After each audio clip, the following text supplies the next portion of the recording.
A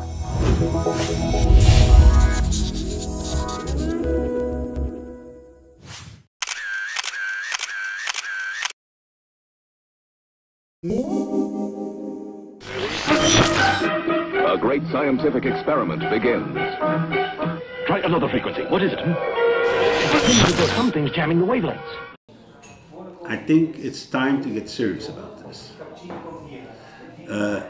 I claim, and we now have enough evidence that this claim is justified, that we can set up amortization systems, shock breakers, that will make the transition. We know, everybody is convinced that there's going to be massive change required, including massive grassroots, common people behavior change. There are only two ways of doing that. Either coercive, okay, and creating a police state, or incentives, motivation systems that make it attractive for doing certain things. We've proven for 40 years that complementary currencies can actually achieve that. And they're large, very large scale systems. Some of the largest payment systems of the planet are actually, involved in, not in dollars, but in such complementary systems of a commercial nature, like the Mayas that are a classical case. I think it's time that we use these tools that have proven that they can work to shape a future that will work, that will be compatible with our values. We can create motivation systems that reflect our values, something which conventional money doesn't do.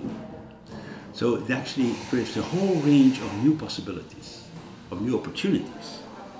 We're either going to have a planetary breakthrough or extraordinarily massive breakdown. And we are going to be choosing now, in the next 10 years. We have 20 years maximum to really change. And if we don't change, it's written down. We know we're going straight in the wall. The risk we're running is that there were a bunch of geniuses 300 years ago that were designing an institutionalization of a particular framework. And we have been using these institutions on automatic pilot.